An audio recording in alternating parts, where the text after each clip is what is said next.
Hey guys, this is iXRollerX with Rollout Reviews, bringing you another Crossfight B-Daman review. This time it is CB-24 Spin Leohjyah. We'll set him off to the side and take a quick look at the packaging. You have a product image on the front, his user down below, his core up above, and the gimmick, and he is power type. Shows how to hold him over here, shows off a game over there, all of his parts, a customization, once again his gimmick, and some other cores in the line. His stats are 6.5 power, 4.5 control, and 1.5 rapid fire. Inside you're going to get one standard B-Daman, the first style of tool, some parts for attaching the earlier Pen B barrels, and an extra bolt, as well as his sticker sheet if you want to apply those. So here is Spin Leohjyah, and from here on out it's basically going to be a comparison to the Hasbro version, which I've already reviewed. First impressions, this one looks a lot better. The color scheme is just a lot more vibrant. It's a much more resilient gold, whereas this is almost kind of translucent and muddy. It just doesn't look quite as good in my opinion. Also, the red color is just deeper and looks a lot more crisp, whereas this is very dull. It almost looks like somebody left it out in the sun for too long. Not too sure about that. But the mold is essentially the same outside of the elongated trigger and the screwed together core.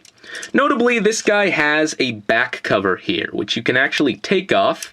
There are two little pegs there, and those will slot into two holes on the trigger pad. Just like that, for kind of a specialized trigger pad there. Has a little space for your finger, which is very snug and very comfortable, and it's also slightly off-centered. Now you can take this and attach it to the Hasbro version if you'd like, but it's a very, very tight fit. But it is possible. So, let's actually jump into a power test here. Starting with the Hasbro version, just for comparison. 3.37,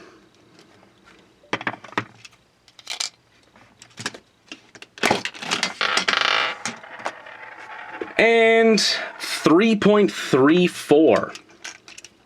Alright, now let's test the Takara version, without the trigger pad extension to start.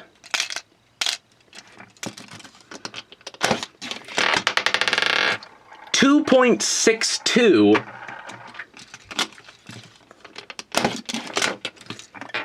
and 2.47. It's actually a fair bit weaker than the Hasbro version, and that's a little bit surprising. It could just be the quality of plastic. The Hasbro quality of plastic is a bit more springy. It also could be just the way the drive strip in there is molded. It could be quality control, but it seems slightly warped inside there as opposed to the a bit more crisp drive strip on the Takara version. Could just be mine, but it also could be affecting the power in some way. I'm not entirely sure, but either way, it's a fair bit weaker, and that's kind of strange. Now let's just attach the trigger pad and test it again. 2.36 and 2.62. It actually doesn't do much. It doesn't increase power, and, well, it actually, in most cases, takes away power, for the exact same reasons that the trigger pad on the power mantle takes away power. It sort of off-centers the force of power you're applying to the marble inside by sort of off-centering that piece there. However, I'm not as annoyed by it in this case as I am with the power mantle, just because the power mantle is meant to add more power. This sacrifices power in favor of adding to the spin gimmick, and that's something I can give it credit for. Speaking of which, let's test out the spin gimmick. I have a pin here full of marbles, and a pin that is empty. Basically what we're going to try and do here is hit that and have it spin and hit the other target. Now, it's a little bit hard to control, a little bit erratic. Sometimes the spin will make it go one way, sometimes it'll make it go the other way. Now, you should be able to dictate that by deciding which side you actually want the drive strip to go on. This side, you can pull it out, flip it around, and have it on that side. And it will change the spin. You can also take this trigger pad and put it either way as well, depending on how you want it to perform. But in most cases, you're going to want the extended end opposite from the drive strip so that it puts more friction on the rubber piece and spins the marble a bit more. Without further ado, let's do some tests. Once again, like I said, goes one way, sometimes it goes the other. Doesn't really make much sense, but there, we actually did what the box claims that it can do. It doesn't happen very often, but every once in a while, it will work as advertised. Very rarely does it actually work as advertised on camera, in fact, but maybe we just got lucky. Now, because of the slight increase in power for the Hasbro version, it has a bit more spin, but in a lot of cases, that's not necessarily a good thing. It makes it, well, even more erratic than the Hasbro version, Takara version, I mean.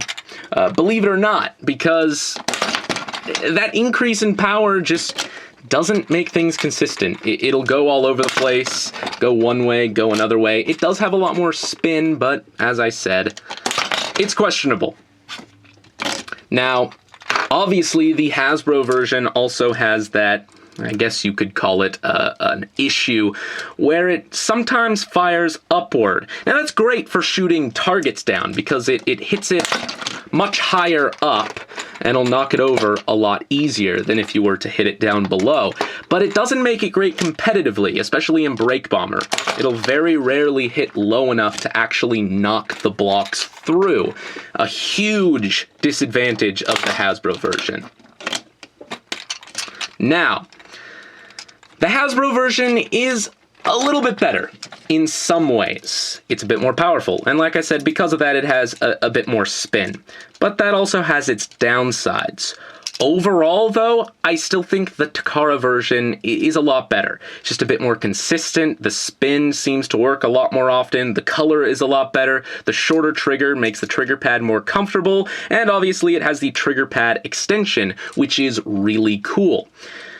But this still edges it out in some ways. However, there is a way to completely counteract that and make this a better beat-em-on than the Hasbro version in virtually every way. And that is with the Power Mantle. The Power Mantle is a great companion for Spin Leohjyah. If you have this guy and don't have this, I think you need to get it because it improves this guy so much, adds a lot more power to him, and therefore gives him a lot more spin while still keeping him even more controllable than the Hasbro version, which is very cool. We'll try to recreate that magic that happened earlier on here. I'm actually very surprised I got it to work on camera, and like I said, we'll try it one more time.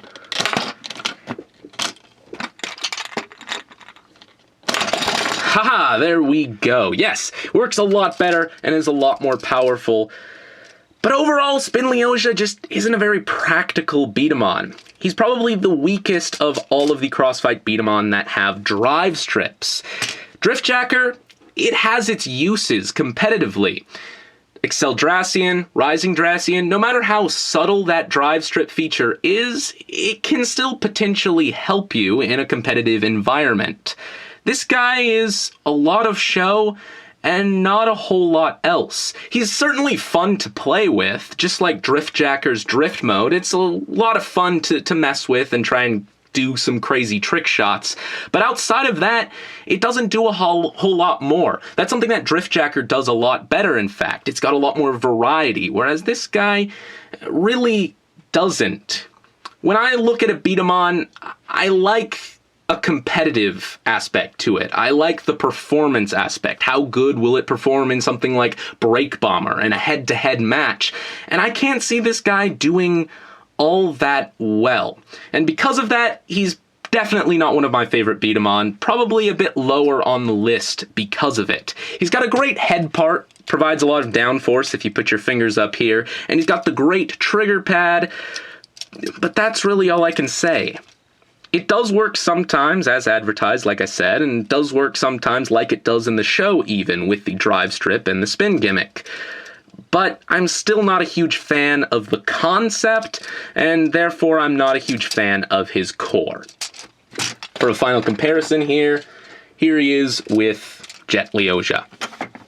They certainly look cool, both of them, but very similarly to each other, they've got questionable gimmicks. Anyway, that is about it, guys, and this is iXroll@iX, signing off.